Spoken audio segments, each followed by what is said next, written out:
In today's Strength for Life podcast, Pastor Jonathan is in the hot seat, and together with Andrew, we discuss the topic of Christian nationalism.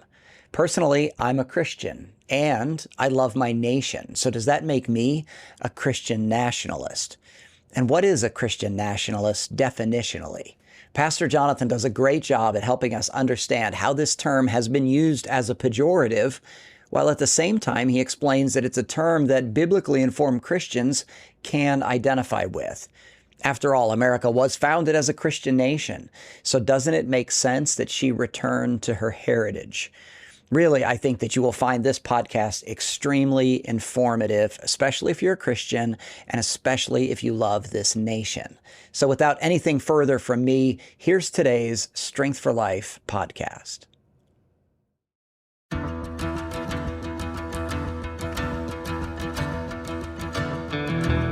Welcome to the Strength for Life podcast with Pastor James C. Johnson, a ministry of NorthStone Baptist Church in Pensacola, Florida.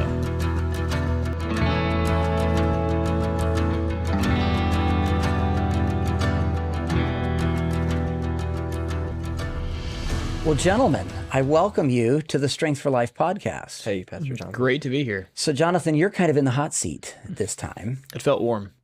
Yes. You know, the last time the three of us got together, Andrew was in the hot seat. I was. I warmed it up for you. Yeah. It's still hot from the last time you were here because of all those hot takes. Yeah. Well, for real, though, that podcast, I think I'm right to say, was maybe by far the most downloaded, the most viewed podcast of all of our podcast interviews. Yeah. And that must mean we said everything exactly right. Yeah. It must mean that. All my takes were hot and they were correct. That's right. As well. Yeah. I mean, we kind of, some people might say we got ourselves in a little bit of trouble for that one. And I think that's why it was so downloaded. It's because people are like, Oh, yeah. they said what? And so then people sent it to other people and Everybody likes to watch something burn. yeah. So this time we need to be on our best behavior. And with that said, You know us. and with that said, the topic at hand is Christian nationalism. Nothing too controversial. Just a little afternoon chat. This could never get us in trouble, right? A Right. topic like Christian. Everyone thinks the same thing about this, I think. Why are we even here? Yeah.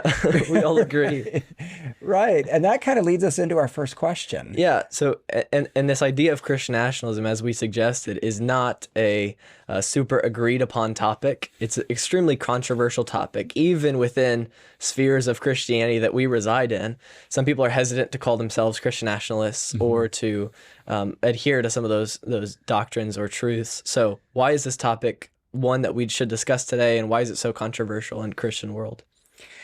I think it's controversial for a few reasons. And the primary reason is because of the first 5 letters in the 2 words, Christian nationalism. It's controversial because it's about Christ. And there has been no more controversial figure in all of human history than Jesus of Nazareth, Jesus the Christ.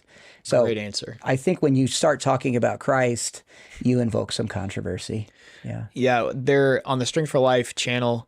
I interact with comments often, and your Easter video where you gave proofs for the resurrection is one that internet atheists like to respond to, and they always have problems with it, but of course they do, because if the resurrection is true, and it is, then that means that their entire world needs to change. Like, they have to believe something completely different than they believe, and it's literally going to change their life. It's going to change the way they think about everything. And so they have to fight it, because if they give an inch on it, then it's going to take them. You know, Christ is going to take them, and they just can't. It's either that or oppose it. So they have to oppose it.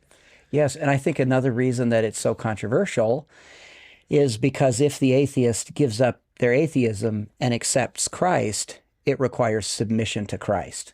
And so it's a controversial thing when you call people to submit. True. Yeah. To submit to the Lord and Master and to the Creator. So I think those are reasons why it's extremely controversial. Those are good reasons. Yeah, like you said, it makes a lot of people mad. It makes the unsaved people mad because of Christ. It makes the atheists, the secularists, the liberals, it makes them all mad because of Christ, and they reject Christ. And then also if you do accept Christ, then there are different sects of Christianity that would call themselves globalists or other different labels. And so it makes those people mad too. So either side, saved or unsaved, you're going to make people mad with this topic. Another reason maybe why it's so controversial is because of sort of the weaponization of the term. It has been used as a pejorative often to label somebody. That was maybe 2-3 years ago, that the go-to tactic. Not as much anymore. It still is. But kind of a dismissive term. Yeah, like a pejorative. bigot or a racist or whatever else they just toss in if you claimed some sort of Christianity, a Christian nationalist, to try to cancel you or to try to, negate anything that you're saying. And you're making me think of, and I used this in a sermon maybe a year or so ago, that little clip from Heidi Priscilla. Right? We're going to look what at a here lovely just a young second. lady. Right. And that's exactly what she did on that, was it MSNBC or whatever, where she uses the term Christian nationalist in a kind of a dismissive way. Yes. And can we show that clip here real quick? Let's do it. Yeah. It's like Christian nationalism, like the New Apostolic Reformation. These are groups that you should get very schooled on, because they have a lot of power in Trump's circle. And the one thing that unites all of them, because there's many different groups orbiting Trump, but the thing that unites them as Christian nationalists, not Christians, by the way, because Christian nationalist is very different, is that they believe that our rights as Americans, as all human beings, don't come from any earthly authority. They don't come from Congress. They don't come from the Supreme Court. They come from God. The problem with that is that they are determining men, there it is, men, are determining what God is telling them. And in the past, that so-called natural law is, it's a pillar of Catholicism. Catholicism, for instance, it's been used for good in social justice campaigns. Right. Martin Luther King evoked it in talking about civil rights. But now you have an extremist element of conservative Christians who say that this applies specifically to issues including abortion, gay marriage, and it's going much further. Let's just be clear. It's okay to use natural law if you're advocating for social justice to change society in the interest of social justice, but it's not okay to use it for things that Heidi doesn't like. Exactly. There's a double standard there. And then before we get into the substantive, or lack of substance in her argument, anybody that says extremist instead of extremist should not have any public platform ever again. What are they doing on TV? Those people need to be canceled and tossed to the wayside. No. I wouldn't say public flogging, but extremist? Andrew. What are we saying? Can we just say extremist like everyone else? But that's all I've got to say about Heidi. And what's interesting is the way she defines Christian nationalism is that I believe my rights come from God. Yeah. I mean, I think that's an oversimplification, but I do believe that my rights come from my Creator. Yeah. So, as far as actually adopting the term Christian nationalist, I think we do need to define it. But based on her simple definition, I think in large part with what she said, I'm guilty. And just to point out again, she says that the Christians, they define Christian nationalism, and so therefore we're guilty of it because we say our rights come from God, but we get to decide what that means. But Heidi, or somebody that Heidi likes, gets to decide what is the right philosophy that culture is based on. Yes. And so if it's not God, it's going to be a man. And so she doesn't like that in Christians, but again, she's fine doing it. Exactly. herself. And what this extremist Heidi is doing is she's taking the bar. I see what you did there. But what she's doing is she's taking the bar and she's lowering it to the absolute lowest standard when she's defining Christian nationalism, so that anybody that thinks, that believes in God, or thinks that, hey, maybe this right or that right is from a creator or not from us, anybody that believes those things, she can label now as a Christian nationalist if she defines it that way. She's just lowering the bar so that anybody that jumps over that, she can, absolutely slap. Right. If you're not a Christian nationalist and you're listening to this, you don't like the label. Remember, Heidi doesn't care that you don't like it. Because of that low standard, then you're a Christian nationalist, and she would come for you too. Yeah. Maybe not first, but eventually she would come for you. Right. Exactly.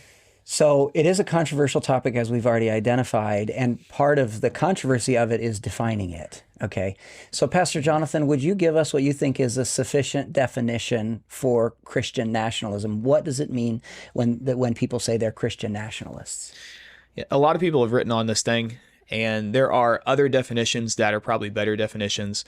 But a good definition of Christian nationalism is it's a political philosophy. It has to do with politics and the way that we make laws and choose leaders and all that kind of thing. But it's a political philosophy, but it describes a certain kind of society. It describes a society that intentionally, like, it knows what it's doing. It chooses for itself the laws, leadership, and national identity that are Christian. So it intentionally conforms the way it makes its laws and the kind of leaders it chooses and what it thinks of itself, it conforms those things to Christianity, to the standards of Christianity. Yeah. If you do that, if you're a society that does that and is self-aware about it, then you're a Christian nationalist society. Yeah. And I think that's a very fair definition. Not everybody defines it that way. Not everybody that claims the term, that identifies with the term Christian nationalism would define it so fairly. But I think that obviously Christian people should want a Christian nation. Yes. Right. Yeah. So anyways, I think that's a terrific definition. And by the way, you mentioned, I think at the outset, maybe it was before we started recording, I don't recall now, but the distinction between a globalist and a nationalist. Oh, sure. Like there's nothing wrong with loving my nation first and having an America first mentality. Yeah. There's actually a lot right about it. Yeah. Well, the Bible's 4 borders. Yes. I mean, we see that all through Scripture, starting in the book of Genesis. So, and I love Acts chapter 17. You know, God delineates the inhabitation. You know, the areas that we're going to inhabit. So, anyhow, I love that our president is an America First president. I find that refreshing. Yes. Yes. As opposed to pandering to all the other issues around the world, maybe like the previous administration. And here's an argument for borders. We're not talking about it, but you know, how will we know that Israel has received all the promises that God gave to it? It's when it inhabits the borders that God told them they would. So there are physical boundaries that define, are you everything that a nation should be, everything that you should be, that you should aspire to, or you should receive from God. Yes. Like one of the ways you know that is it's the land that you inhabit. Yes. And within the boundaries. Yeah. True. And I think I said this last time we were on the podcast together, but globalism isn't really an ideology that's actionable. You can't go love the world like they want to say. You can't do that. The only way you do that is through the spheres that are in front of you most. So like when we talk about nationalism, we talk about President Trump being an America First president. He has to be because he's the president of this country. You know, because I'm a citizen of this nation. Like I have to prioritize this nation. I have to, you know, because that's where I get my groceries and that's where I come in contact with people. Like I have to love those people first. If I'm going to be a Christian, you know, I have to love this nation first because like the Bible says, love your neighbor as yourself, you know? Yeah. Yeah. Like I have to be here to love the people that are around me, you know? I have to prioritize my nation because that's where I'm living. That's where I'm Fair, residing. yeah. That's good. Yeah. So should we want a culture and all of its laws to be Christian? And we're here because we all say, Yeah. yes, absolutely. Of course, yeah. And because we love the Bible and God lays out clear Christian principles. And one of the worst things we've done in our 248 years of history as a nation is extract the 10 Commandments from our public schools. That Stone versus Graham decision in 1980. Yeah. You know, and you think about school shootings and the increase over the last 30 or 40 years of those types of situations. If kids had "thou shalt not murder," you know, plastered on the wall, "thou shalt not kill." I mean, you know, if that was the culture that they grew up in, maybe those things would be a lot less, like they were the first 200 years of our country's history. Yeah. So talk to us, Pastor Jonathan, about the idea of a culture and its laws being Christian. Well, you know, just thinking through it, there you can think of some reasons, and we have a list of reasons. Maybe we'll get through them all, maybe we won't, but a list of reasons why it makes sense for a culture to be Christian. And the first reason, and something that you can elaborate on, is that government, the power of government, because a lot of people get hung up on Christians having power, but the power to govern and the power to reward and punish is not a sinful power in and of itself. It's something that God has given to a particular sphere of authority, and that's the government. Right, and Romans 13 clearly teaches that. Right. Yeah. Right. And so because that authority to govern is not sin in and of itself, then it's something that Christians are free, if you want to use that term, free to pursue and free to wield, especially if we plan to use it, and we do, for the good of the people that are around us. And we'll talk a little bit later about you know, the good of the people around us refers to some people and not to others, because God's word calls some things good and some things not good. And so when we say good, we mean, you know, God's definition of good. It makes sense. We don't want good for everybody. You know, if you want to if you want to be a pedophile, then I don't want your good. We're going to do what we have to do in order for you to not do that. True. And you're not going to have fun. Yeah. Yeah. So in talking about this idea more broadly, and we'll get into specifics as we go down, but like a broad idea of the government structure, some people have this thought, when we talk about Christian nationalism, is like they believe that, they will say they're a Christian and they believe certain things, but they don't want to impose their Christianity on somebody else.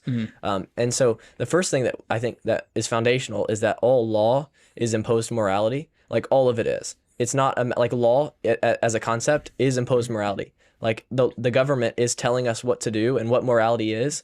And so it's not a question of like, are we gonna institute morality? It's just a question of which morality are we gonna institute? Right, exactly. From a governmental standpoint, And so as a Christian, we should say, hey, the Bible's true and what it says is right. Yeah, amen. And so since all law is imposed morality, the morality of the Bible is true. So let's impose that at a governmental level. Yeah, you use the word wield. Somebody is going to wield that power. Yeah. And it might as well be people that have a sense of biblical justice. Yes. Yeah, I don't want the Muslim to wield power like that. I want the Christian because the Christian faith is true. The Bible's true. The Quran's not. Right. And that's a fundamental assumption that you have to decide.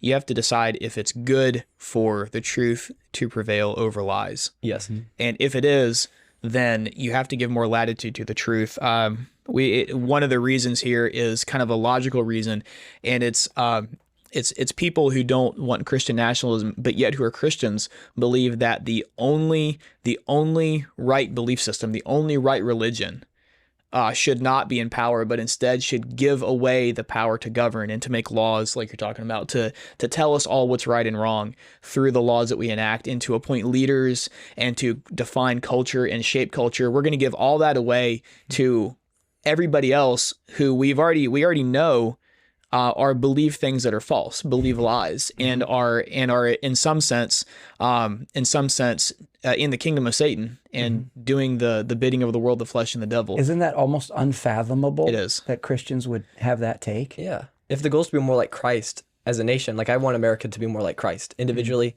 societally, as a state, as a nation, I want it to be more like Christ. So if the people that know Christ and know the truth are to give that power away to secularists or people that don't believe that the Bible's true, it's so counter to achieving the goal of becoming like Christ. Well, think about you as a dad. So, you want a Christian family, and you're going to try to keep out influences that are contrary to your Christian family. And then there was a time in your life where your kids weren't believers yet, but it didn't matter if they were or not. You're going to create a Christian family because God commands it. And Yeah, that's a good point. Yeah. And so this is the way we're going to run a family. And churches are like that. Does everybody who come to NorthStone of a Sunday, are they all believers? We don't know. Right, we don't know. Yeah. But we're still going to be a Christian church, and we're still going to be a Christian college or a Christian university, or we'll have a worldwide ministry, and those things are Christian, and nobody debates those things. Yes. Nobody debates whether or not a family can be Christian or a church can be Christian or an organization can be Christian, even if not everybody in it is Christian. But when it comes to a nation, then we say that, well, it's not right then. Right. But if it's right for all the others, then it's right for a government as well. You used the word "we," and you were being nice, but Yes. But let's name some of the "we" that say things like that, like people like David French, and is it Russell Moore? Russell Moore. Major editor of, I think, Christianity Today, or am I right to say Yes. that? Yes. Yeah, and these are the types of people that are promoting that secularists run the country as opposed to Christians. And again, that's an unfathomable, it's like mind-blowing that professing Christian people would be saying things like that. Yes. Russell Moore is such a joke. I haven't listened to too much of him just because I can't stomach much of it. I've never met a young man who's masculine who says, I want to be like Russell Moore. I don't think that exists. Just because he's not somebody that young men want to emulate, this pacifist. Well, yeah. And now 15 years ago, Russell Moore was yoked up with all the right people. Right, yeah. And he has unfortunately gotten away from good Christian brothers. You were just little back then. I was 5, yeah. Yeah. Well, what did it was the power. Yes. Power, this kind of the stuff. opportunity to share in power from people who don't love the Lord. And so, that power that notoriety influenced went to his him, head, and it influences people. Yes. And then so those same people want to turn around and say that Christians shouldn't have power. But by doing that, they're hoping to put themselves in a position where they can receive power from people who hate the Lord. Russell Moore was running with Al Mohler. Russell Moore used to run with John MacArthur. Russell Moore used to run with a lot of the guys that would present Christian worldview to the secular culture, and they would present Christian worldview in a very biblical way. And he was good friends with them. And then the power went to his head. Yep. Now we have a clip of a guy who is a young guy who says these kinds of things about Christian nationalists, and he's a person who's pursuing power apparently because he's a Texas state rep. Andrew, what is this guy's name? Oh, let me look. We have it queued up for you, but he's going to say some of the things that we've been critiquing. So I think his name is James Tellerica, and I wasn't familiar with him before seeing this clip yesterday. Okay, yeah, let's watch the video and then we can respond to it. Nationalists like to say this is a Christian nation. Not only is that historically inaccurate, not only is that theologically blasphemous, but it's also just not true. Look around us. If this was truly a Christian nation, we would forgive student debt. If this was truly a Christian nation, we would guarantee health care to every single person. If this was truly a Christian nation, we would love all of our LGBTQ neighbors. If this was truly a Christian nation, we would make sure every child in this state and in this country was housed, fed, clothed, educated, and insured. If this was truly a Christian nation, we would never make it because we know the table of fellowship is open to everybody, including our Buddhist, Hindu, Jewish, Muslim, Sikh, and atheist neighbors. Jesus could have started a Christian theocracy, but love would never do that. Christian nationalists are more committed to the love of power than to the power of love. And it exposes a lack of faith because the opposite of faith is not doubt. The opposite of faith is control. TJ, what do you think of James Tellerico? Well, I think the whole thing is a straw man. I don't think he's accurately representing anything Christian nationalists would say they hold to. What he's promoting is socialism. That's secular socialism. A secular socialism, yeah. Can't wait for that, right? It's the bleeding heart. World. It's the bleeding heart type of mentality. I can't wait to ask the gays about everything before we decide what we're going to do as a country. Yeah, like what? Why would we do that? Why in the world would we do that? So just the idea of, he's ratcheting off, forgive student debt. What else did he say? Guarantee health care for everybody. And he's got a idea that Jesus is just this problem solver, as far as earthly temporal things. Like, it's clearly a false gospel that he's promoting. Yes. And it's his own version of Christian nationalism, because who's going to do all that stuff? Yeah. It's going to have to be the state of Texas. He's going to vote for those things. Yeah. So how is Christian nationalist of him to say this. This is an elected representative telling us how to live and how we ought to behave morally. So let's be clear. The problem is not him, that he has the feels the liberty to say that, say things like that, or to give people instruction. That's not the problem. The problem is the content of the instruction. Correct. It is he calls Christian nationalism blasphemous. The kinds of things that he's saying is that Jesus wants a society where people can feel free to explore whatever sexual deviance they want. Right. That is a blasphemous thing to say. Right. Yes, and Representative Tellerico has no idea what the Bible actually says. If he did, he wouldn't hold to any of those positions. Right. The LGBTQ stuff and the absolute nonsense about debt. Like Proverbs says a lot to say about debt. Even little things like that, he's totally wrong on. Mm-hmm. But yeah, he hasn't probably touched the Bible in a long time. He's extremely articulate. Yeah. Which is compelling. And by the way, so is Lucifer, very compelling, very articulate. Yeah. And takes a bit of truth and then just twists it. That's exactly the strategy. Yeah.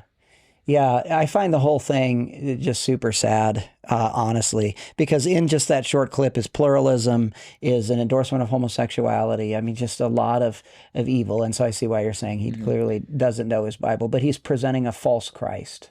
And pluralism is one of the two mindsets or isms, I guess you could call them, that people have adopted that have made them want to reject Christian nationalism. So there's a way that we think in the West, a way that we think as Americans, and in lots of ways it's not Christian. And so we're going to talk about some of these ways where that Christians think that are not Christian ways, but are just ways that we have imbibed from the culture. And so you mentioned pluralism, which is, it's one of the first ones. And pluralism says that, well, you talk about pluralism all the time from the pulpit. So, so when you say that pluralism is damnable and demonic, and so when you say pluralism, it's just the idea that all religious roads, and he mentioned Hinduism and Buddhism, pluralism teaches that all religious roads lead to some kind of heavenly nirvana, and it's okay for the Hindu or the Buddhist to believe, the Muslim to believe whatever they want. I mean, so that's what pluralism is, and it is damnable because Jesus said, "I am the way, the truth, and the life," and I emphasize the definite article in John 14:6. In my Bible, if you're in the habit of marking in your Bible, which I say a lot, I circle the definite article. There's only one way. It's the exclusivity of Christ. And as we're studying John's Gospel on Sunday mornings at NorthStone, the idea of Christ's exclusivity, Jesus of Nazareth being the Christ and the only way to heaven, that idea of exclusivity is replete through the 21 chapters. And then the apostles went around boldly preaching the exclusivity of Christ. So they renounced pluralism when they said in Acts chapter 4, verse number 12, neither is there salvation in any other. So, pluralism is something that, like, this misunderstanding of what fair is. You mentioned the mindset of the people in the West. So we have this idea, this notion that, we just got to be fair to all these religious groups. But if those roads lead to hell, isn't the Christian mindset then to publicly say those roads are damnable, to follow in our apostolic lineage and say neither is there salvation in any other, and the real love is to caution those people about going down those roads? Yeah, James Tellerico, the guy from Texas, in his video at the end there, he said that the Hindus and the Muslims, they all get a seat at the table. Like, that's pluralism. That's pluralism. Yes. The thing that James Tellerico is not saying is the conclusion of that. So somebody's got to be right. So we're all sitting at the table, right? All the Hindus and Muslims and Catholics and everybody else, we're all sitting here at the table. But somebody has to be true. Like, we all can't be right because everything is in contradiction to each other. So somebody's got to be right. And James is the only reason why he's not a Christian nationalist is because he's not willing to say which one's right. And like, that's what we're doing, is we're saying the Bible's true, Christianity's right, and pluralism's wrong, because we all can't be right. Somebody's got to be true, and the Bible is, and Christ is. So if we're going to bring this down to the really practical level, Andrew, you are the mayor of Pensacola, and there is or I guess you're on the city council or something. There's a petition to build a mosque in Pensacola. Do you vote yes, or do you vote no? You vote no because a mosque is a false religion. That represents a false religion that will send somebody to hell. And so me, knowing the truth, having the truth, why should like, if we have the truth, if the Bible's really true, then why should we allow that? Why should we allow people to promote a religion that sends people to hell? Right. And pluralism on the political level, as a political tactic, says that it is right for all religions to have an equal voice. And if we need to boost one voice so that it doesn't get left out, then we ought to do that. And that's what he's talking about. That Christians ought to boost the voice of Muslims because there are fewer Muslims than there are Christians. And so that's his political philosophy. But the truth is that every country, like you were saying, Andrew, like if it's a table we're talking about, there can only be one out of that table has to come one voice. And you can have people saying different things, but at the end of the day, there has to be one voice. There has to be one culture. And here in the West, we have lost the idea that there should be one culture that defines what it means to be an American. And along with that is a religion. There has to be one religion that defines what it means to be an American. We can't have 7 or 8. Of course not, because Jews and Muslims and Hindus and Christians all disagree on how to attain right status before God, like how to be right with God. And so we can't all make a society where all of us have an equal voice because we all say that the other is wrong. Now, the gospel is true and they're false, and so we say they're wrong as well, but we're right. And so as Christians, we want the voice that comes out of our culture and that defines our culture and binds us together to be the gospel, to be Christianity, and not anything else. And shouldn't our nation be a Christian nation because, after all, we were founded on the Judeo-Christian ethic, founded as a Christian nation. That's true. Pastor Jonathan, talk to us a little bit about that. Talk to us about the founding of our country. Do you believe? I know it's also a controversial thing. That's something he denied in his video. Yeah. He said it's untrue that we were founded as a Christian nation. Yeah. Talk to us about that. We are a Christian nation, and this gets into things that we'll end with how to build the kind of a Christian society. But the template for how to build a Christian society, we see that in the founding of the United States, because a lot of people like to point to the way that the Constitution or the Declaration of Independence treated the religion. And so in the Constitution, famously, there's you can't have a religious test for office. The Constitution says that you're not, and that's, and when people were criticizing Kash Patel for swearing into his appointed position in the executive branch on a Hindu holy book, The Gita. Right. You could rightly make the constitutional argument that that he's allowed to do that because there's not supposed to be religious tests for office. Now, the reason why the federal government was so neutral and limited in that way, why the founding fathers wanted to suppress it, was because America was a Christian nation from the ground up. And Andrew and I were talking about this the other day. The colonies, individual colonies, were supposed to be the ones to make laws for themselves, and the federal government was supposed to bind them all together, but to give them the freedom to pursue the good for each individual colony. And the colonies all were all dominated by Christians. In fact, Yes.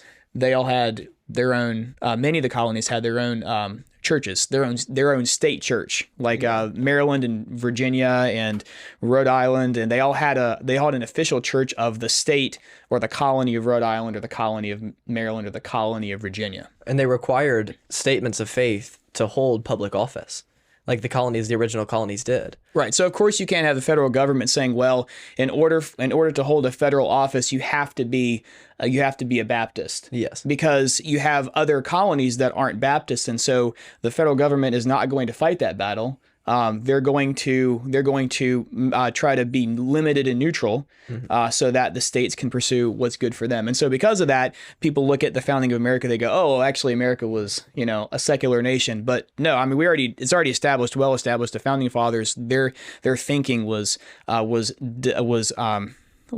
determined by the Bible. They thought biblically, and they approached things biblically, and even if they weren't Christians, they were heavily influenced by Christianity. Yes. Were friendly to it, attended church themselves. Benjamin Franklin went to hear George Whitefield preach, even though he wasn't. As far as we know, Benjamin Franklin wasn't a believer. But these men were Christians in the general sense. That's the culture they lived in, and so the federal government was not supposed to interfere with that. Yeah, even like the first Chief Justice, Supreme Court Chief Justice John Jay said that the Bible is the best of all books, and he straight up said it is the Word of God, and we should pattern our lives after the precepts of the Bible. Imagine if what's her name, Ketanji Brown Jackson, were to say something like that. One of our current Supreme Court justices. I mean, I'd sure find that refreshing. But I have a lot of respect for our founding fathers. Yes, me too. And John Adams said about the Constitution, about the way that America was founded, he said it's a system of government that's wholly inadequate for somebody who is not a morally religious person. And so this idea that we were founded secular, it's just in this secular neutral position to accept everybody and include everybody is just untrue. It's factually untrue. If you look at the last paragraph of the Declaration of Independence, I think it is, it talks about, it's a prayer. The last paragraph of the Declaration of Independence is a prayer. And it says that we appeal to the sovereign judge of the universe. So who is that? Well, Revelation tells us that that's Jesus. Jesus is referred to as the sovereign judge of the universe. He's the one that's worthy to open the seals and open the books, and he's the judge of the earth. And so what our founding fathers were doing in the Declaration of Independence were literally praying, they were appealing to Jesus Christ as a nation and saying, we're appealing to Jesus. Amen. And we're putting him in our founding documents, things like that. And the book of Deuteronomy was the most cited book more than John Locke, more than Montesquieu, more than any of those other people in the founding of our country, in the governing documents as a founding of our nation. The book of Deuteronomy was cited more than any of those other people. And to piggyback off what you were saying, I listened to somebody today saying, taking that statement of John Adams that the Constitution is fit for moral and religious people. The logical implication of that is that if a nation is not moral and religious, then the Constitution won't work for them. And so the reason why we want a Christian nation is because if we aren't a Christian nation, then the Constitution has no power. Yes. The Constitution cannot hold this nation together if we don't believe what the people who founded the nation believed in when they wrote those words. Because of course they wrote those words.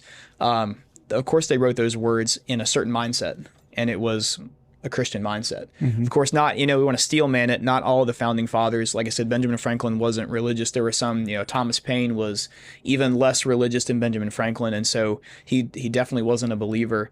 And there were deists. Right. But they all had Christian assumptions. Yes. And their Christian assumptions governed their decisions, and also their decisions were hemmed in by the culture that they lived in. So you couldn't be an atheist and hold, if you were an atheist, then the town that you lived in would shame you, because that's not what we do. We're a Christian town. So it works from the ground up. Pastor Jonathan, talk to us some more about lies that the West has accepted. So it's not just pluralism, but also liberalism in general. Can you talk to us about some of the dangers of those lies? Yeah, so we use the term liberal, and it's probably helpful to kind of like walk through what liberalism is, because we talk about it a lot, as opposed to conservative. But liberalism, it prefers individual rights and expression, and that's one thing that people. That's one thing that's attractive about liberalism, is that it values you as an individual. That's that's what they say. But the problem is that liberalism, if unchecked, will sacrifice the preserved and established tradition of a society for the sake of individual rights of individual people.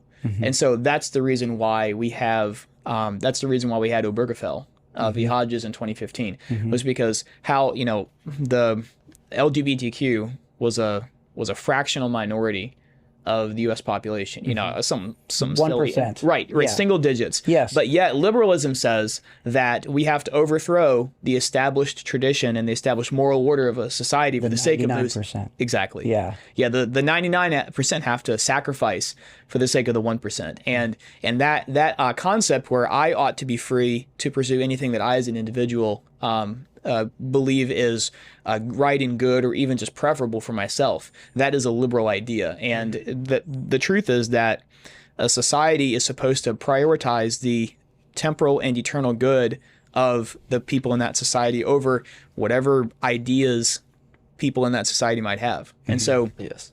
I'm a Christian mayor. I don't really care if you want to open a gay bar in Pensacola. I don't care that that's your interest. I'm interested in your temporal good and your earthly good. Yes. And opening a gay bar is not in your temporal good and your earthly good. In fact, it's going to harm you and the citizens of this city. And so because of that, your individual preference is going to suffer. You're going to have to sacrifice it for the sake of your good and everybody else's good. Yes, and what you just said is wisdom. Yes. And literally it is substantiated by Proverbs 14:34. In the book of wisdom, the book of Proverbs says righteousness exalts a nation, yes, but sin is a reproach to any people. Like, obviously it's unrighteous to have a gay bar, or whatever. I mean, we just would promote righteousness. Yeah. Here's a phrase that comes out of liberalism, and I want your, how would you refute this phrase? And it's something that, sadly, I've heard a lot of Christians say specifically on this topic. They say they're Christians and they believe the Bible, but they believe that you should live and let live. That's the phrase. That you should live, do your thing, and let other people do their thing, whatever they want to do. And that's liberalism, that's pluralism too. So how would you refute that phrase? Well, what the Bible says is not that actually says specifically, Romans says that no person lives to himself and no man dies to himself, because whether we live or whether we die, we're the Lord's. That's right. And Paul said that in the context of people debating lesser issues even. And Paul said, you can't judge another man's servant, because to that his own master he stands or falls. And people might hear that and go, oh, well, that means I can do whatever I want. No, you are not accountable to me primarily. You're accountable to God first of all. And so you can't live and let live, because you're accountable to God. And because the government has the power of the sword, then I'm not allowed to let you live and let live, because I'm bound by God to reward what's good, yes, and punish what's evil. That's good. And so that works in a moral society where everybody is thinking Christianly and are believers and striving to do what's right. That works then. You let people live their own lives. But we're talking about right and wrong. That is a completely different situation. And another major issue with liberalism is that they give in to the loudest bit of clamoring. Yes. As opposed to having some objective standard of righteousness or morality. Talk to us a little bit about other concerns you have as it pertains to liberalism. Well, think about the Summer of Love. You're talking about in Seattle? Yes. Yeah. Yeah, there were nonsense. Loud voices, and somehow as a culture we decided that those people shouldn't be prosecuted. You shouldn't crack down on them. You should let them protest, even to the expense of the good of the city they lived in, because they were a loud voice and a minor voice. They were a minority voice. And that means they didn't represent the majority of the town they lived in. But by virtue of them being a minority voice, and by virtue of them being the loudest voice, then liberalism says we have to let them say their piece, and we have to let them express however they want.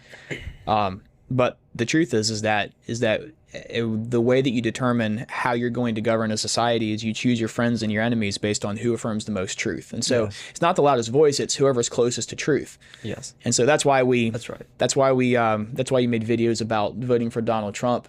We're even on the String for Life podcast, there are debates between our guests as to whether President Trump is a believer or not, and that's beside the point.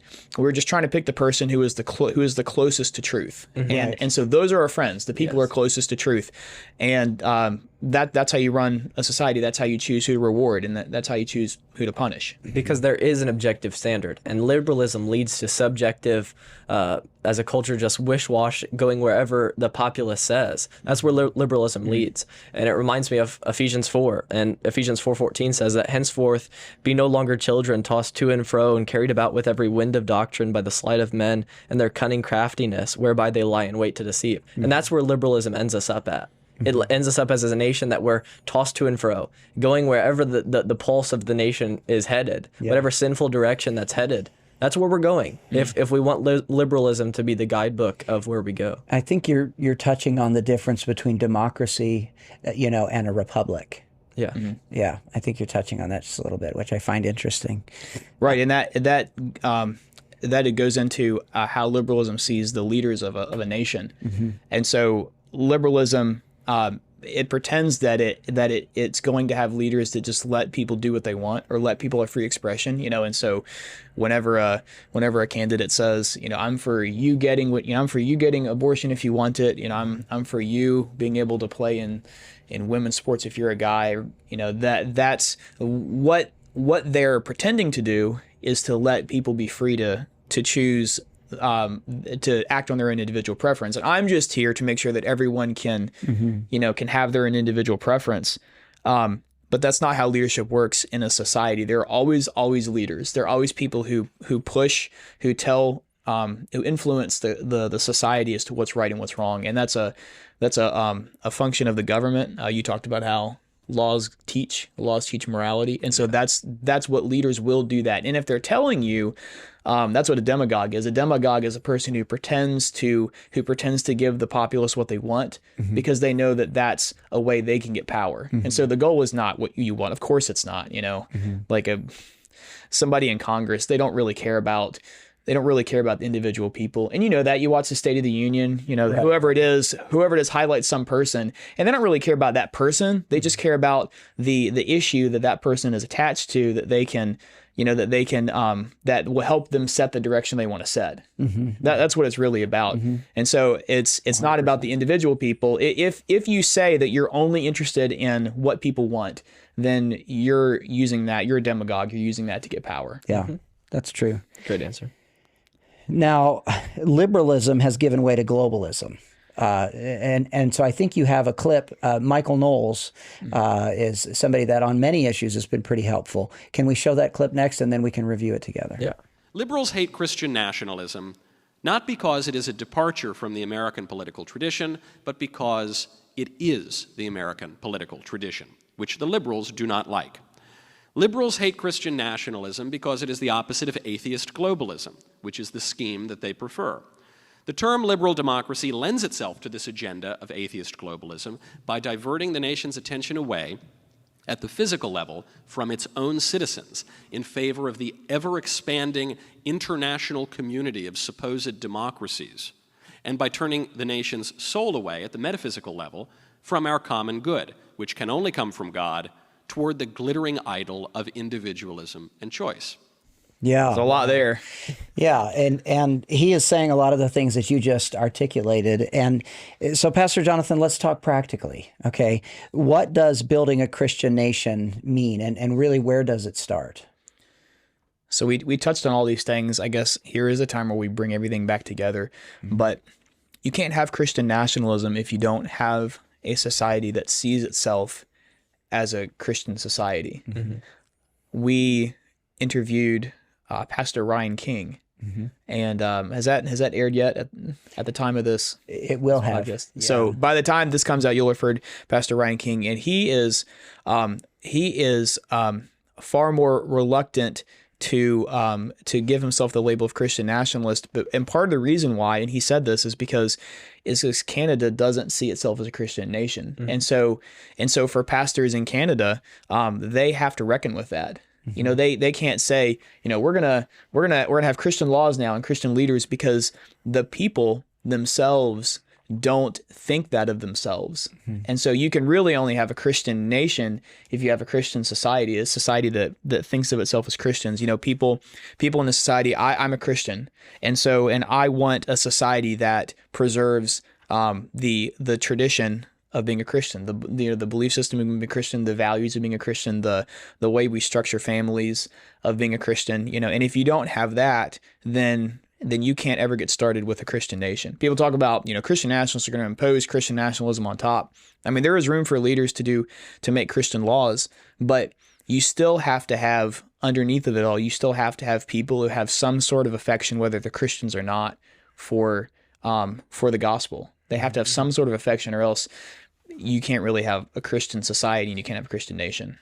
Yeah, part of the definition of a nation, more broadly, is that you have to. It's a group of common people that share common ideals. And so you mentioned the idea of us as a nation looking at ourselves as Christians again.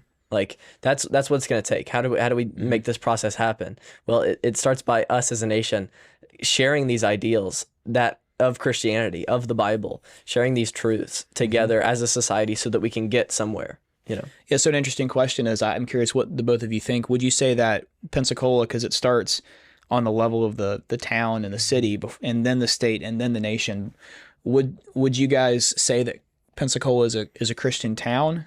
Or do you think that Pensacola thinks of itself as a Christian town or not? Oh, I'd say it does not. Yeah.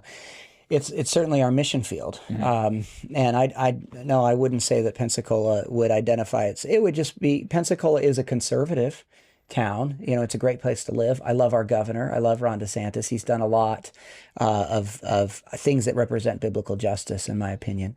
But no, Pensacola, I would not say is a Christian town necessarily. I'd say it's subscribe to the common claptrap of pluralism and liberalism, practically speaking. That's what I'd say. Yeah, and there's been a lot, even in Pensacola, there's we go out on Thursday nights and talk to people who are going out tonight. and I'll run into people tonight that will call them, and I know it happens every week, that call themselves Christians, that are nominal Christians. Like they don't really know what that in name only. Yeah. Yeah. They don't really know what that term means, you know? So part of this, how do we get to a Christian nation? Well, we start by defining, okay, so you tell me verbally that you're a Christian. What does that mean? You know? So tell me what that means, you know? And so when we can get people not only to look at themselves and say, yeah, I'm a Christian, but to really be able to back that up and define that in a biblically accurate way. And it starts with regeneration. I mean, it starts with Christian people being in the ministry of reconciliation, which is what you're saying you've been doing on a Thursday night with several folks from our church. Like, and I think every Christian should be cheering for a Christian nation, because every Christian has got to admit that the Bible calls us all to be involved in the ministry of reconciliation. And if your town, for us it's Pensacola, is our mission field, then we want to one by one be winning these people to Christ. And so that's going to mean that we're winning business owners to Christ, and we're winning, you know, our mayor to Christ, and we're winning the city council to Christ, and that's, I think, the foundation of a Christian nation. Absolutely. You have Christian families and fathers bringing their children up in the nurture and admonition of the Lord, and you have that Christian influence, you know, people coming into the church and getting saved, and like you're saying, going back out, and the town becomes more Christian, and then as that revival spreads, then you have, you know, a region that thinks of itself as a Christian region. And if there are so many Christian people that they are the cultural influence, then you're going to have Christian mayors, and you're going to have Christian governors and Christian, you know, state representatives. That guy we watched earlier is a state representative, but and he calls himself a Christian, but he is not advocating for Christianity of any kind, right? In the district that he represents, not even close. No. Yeah. So you mentioned some of the objectives of Christian nationalism, and I think this is a good point. I mentioned this off the podcast, but one of the videos in preparation for this podcast that I watched was some video from the Holy Post. This guy's name is Sky Jethany. That's his. I don't know if you can see that up there, but his name's Sky Jethany, and I think I called him gay off the podcast. I don't think he's a homosexual, but his takes are, you know, his ideas are gay. But what he said, his objection to Christian nationalism basically was that Christian nationalists are using this idea of Christian nationalism to gain power. That was his objection, is that we're using the Bible, we're using Jesus, we're using all these other things to get power. And let me just say that that's not the objective. The objective is what we're actively pursuing. That's what the group of people tonight are going to go pursue, is like Christian nationalism says, and it's regeneration, like you said. That's what we're pursuing, is what environment, what cultural, what city, what state environment best suits people getting saved. And it's a Christian nation. Like anybody that says a secular nation is more fitting for people to be saved and come to know Christ is lying. Like that's not true. Right. A nation that is governed by the Word of God is a nation that people are more likely to be saved in. And that's our goal. That's why we want to pursue the morals of the Bible, is because we want to see people saved. Right. We want a town where people who aren't Christians hear the name of Christ from everybody. They hear it from the pastors in the church. They hear it from the mayor. They see it on, you know, billboards and banners. And it's a place where if you aren't a Christian, then you're going to be confronted with it all the time. And you're confronted with that choice, the choice of whether you're going to be a Christian or not. That's what we want. 100%. And like Sky said in the video, it's not to get power. It's not to gain power at all. But somebody's going to wield the power. Somebody's got it. And what Sky's going to do, Sky Jethany, he's going to give it to the secularist and the Muslim and the Hindu. But what we're going to do is try to give it to the Christian, because the Christian's true. Yeah, to Christ. It's just submitting ourselves. Yeah, we want Christ's the people power. that are in authority to be Bible-believing, Christ-submitting Christians. Yeah. And if you give the power to homosexuals and you give the power to people who advocate for abortion, then that is going to send more people to hell. Yes. Just by virtue of them being in power and them having the voice. We want to see people saved. Yes. We don't necessarily want to achieve more power. Pastor Jonathan, talk to us about the notion of legislating morality. Well, it kind of, again, ties to the things that we've talked about, but every law that you pass tells the people what behavior is and is not allowed. And biblically speaking, we're required to obey the people in our authority. And so that makes the laws that people pass moral. Because people often say you can't legislate morality, and you take exception with that phrase. Yes, of course, because the Supreme Court, Roe v. Wade, Obergefell, Stone v. Graham, all those were the people that were promoting on each side of it weren't just promoting it because they like the idea. Yeah. It's because they want people to know that those ideas are the right ideas to govern a society by. They have their own morality. Yes. They have their own morality. And so they're attempting to legislate morality. Right. Yeah. And so what I would say is that in some ways you can legislate morality, but you can't legislate the heart. Yes. Right. And I think that's, a lot of Christian people say, well, you can't legislate morality. What they mean is you can't legislate the heart. But yeah, so I think we just need to be clear about that. Right. I can't make you love traveling the speed limit, but we can make you do it. Yeah. Right. Yeah. So we can't change your heart if you're a thief, but we can make it uncomfortable for you to steal. We can make it so that that you are confronted with your sinful thieving heart. Yes. Because every time you try to steal, you're busted. Right. We can make it so that you're not allowed to get married if you're a homosexual or married. And by us doing that makes you confront the fact that the way you're trying to live is contrary to God's design. We can't make contrary to God's law. We can't make you love your child, but we can make you give birth to it because it is a child. And that's the point. Yeah, interesting. Pastor Jonathan, talk to us a little bit about, you mentioned Ryan King not feeling comfortable to call himself a Christian nationalist, and you gave good reasons for that, and Ryan did on his own in his explanation in the podcast. But so let's practically speaking, I kind of want to talk through the term, because I would definitely personally be hesitant to call myself publicly a Christian nationalist, only because the way that it is defined, the way you defined it at the beginning of the podcast, I think is an excellent definition. And if that's the definition of Christian nationalism, then sign me up. But the way that these guys straw man the argument, and they define it this way and they define it that way. And we said at the outset, this is a super controversial thing. People have put videos out about this topic with more than 1 million views. And like Hollywood level productions, films, movies, documentaries have been created about this topic. And everybody's defining it. So it's like, I think there's a hesitancy to say, yeah, I'm a Christian nationalist based on the way all these people are defining it.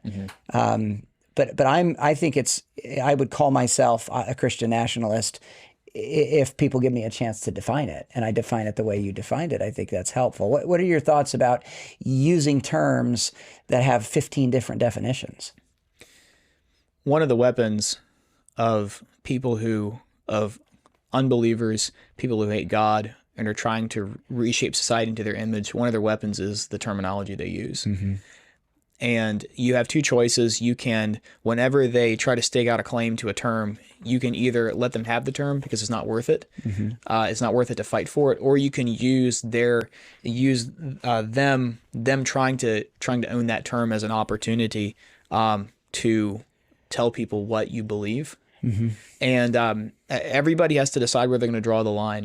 That's the reason why people don't support Christian nationalism. The title we're due, because they're all drawing the line in a different place. But you can't let God's enemies have everything. You can't let them have everything they want. And so, what we've decided is we're not going to let them have the term Christian nationalism. And so, is that the right decision to make? I don't know.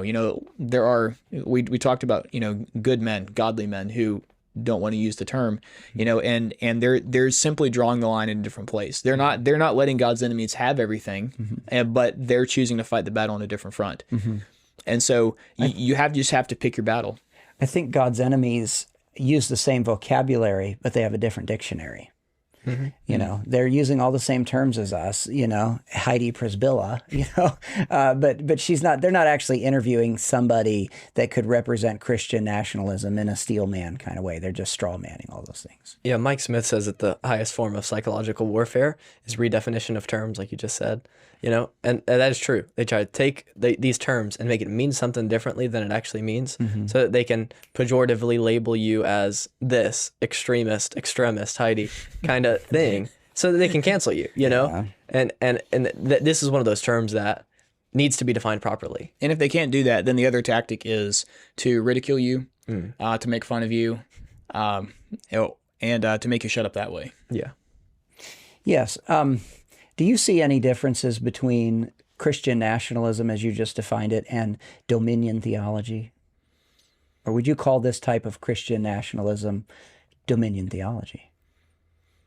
They're related. I think dominion theology is possibly a little more grounded. It has to do with the way that individual people structure their life. Mm-hmm. So it's sort of like it has to do with where you choose to focus on the areas that the Lord has authority, and then what kind of authority he has in those areas. Mm-hmm. And so we focus on Christian nationalism for the reasons we talked about, because the Lord gives the right of reward and punishment to governments. And so, and logically, a government ought to promote what's good and punish what's evil. And so that's that's the part we focus on Christ's authority. You know, maybe the dominion people are focused a little bit broader, and maybe their goal is also not just to have a Christian nation, but to sort of have a millennial kingdom kind of nation. Mm-hmm. There's maybe a little bit more utopianism in it because the vision's broader. We just want a Christian nation, whether we get it or not.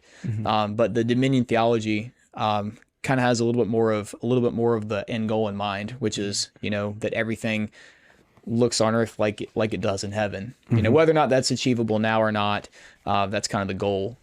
It seems like. Here's another question. So when we talk about this idea, one of the names that gets thrown around a lot is Constantine. So Pastor Jonathan, what are some of the difference with, like, do you think Constantine was a positive, a net positive, net negative for Christianity as a ruler? I think he was a net positive. People look at, you know, how the Catholic Church happened because of Constantine afterward.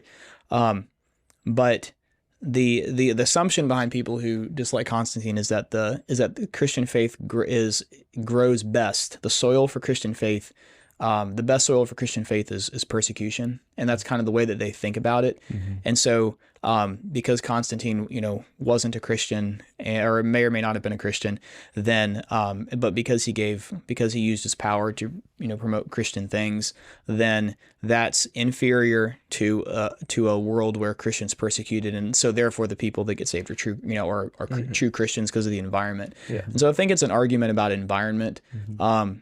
I think that world was changing at the time. It was Roman, and it was, you know, Rome was losing its power, and so, you know, there are a lot of factors there where it's hard to figure out exactly what was influenced by what. You know, mm-hmm. The Christianity wasn't entirely defined by Constantine, but I think it helped. I think maybe it helped Christianity catch its breath and be able to define some important issues. Mm-hmm. You know, because of that, then, you know, that's everybody knows now. You know, all the church agrees now. You know, on that Jesus is God. You know, that's now orthodox. Mm-hmm. And it was because Constantine stopped persecution long enough for Christians to catch their breath, and then, you know, kind of like all come to the same conclusion on that. They already had, but now they were able to agree publicly about it. Mm-hmm. And so I think in that sense, he was helpful. A good answer. Yeah, you're saying that Constantine helped provide a bit of a reprieve for Christian people. Similarly, I think President Trump's election has provided a bit of a reprieve for Christian people. And since the foundation of everything we just talked about has to do with evangelism and Christians being good ambassadors in a 2 Corinthians 5 way, involved in the ministry of reconciliation, I think Trump's election, though I personally I'm not persuaded that he is a Christian himself, but it is a reprieve for Christians all across the country to get busy in the ministry of reconciliation. And it's an answer to prayer, frankly, to me, that President Trump is our president as opposed to Kamala Harris. And it's not because I endorse every single thing President Trump has said or is going to say or do, but it's just we better get busy as Christians across the nation with evangelism, and not for the sake of any kind of power, which you mentioned that's how they accuse us, but for the sake of names in the Lamb's Book of Life. Amen. So now's the time to get busy about evangelism, and these are conclusions to draw from this discussion. Amen. Pastor Jonathan, you did a great job in the hot seat today. And it's even a little extra warm in here because I think it's not just the hot seat. I think the next time we get together, us three, we should put PJ in the hot seat and we could just drill him with questions. Oh, boy. That's a great idea. Yeah. Hey, my wife's been out of town this week, by the way, so I haven't been in the hot seat one time all week. So, anyhow, hey, thank you, gentlemen, for joining us on the podcast today. And thank you for joining us on the Strength for Life podcast. Listen, if there are ways that I can serve you as a pastor, you can communicate to me directly. You can email me at pastor@northstonebaptist.org, okay? Hey, we recognize that God is our refuge and He is our strength, and He is a very present help in trouble. So with that said, to God be the glory.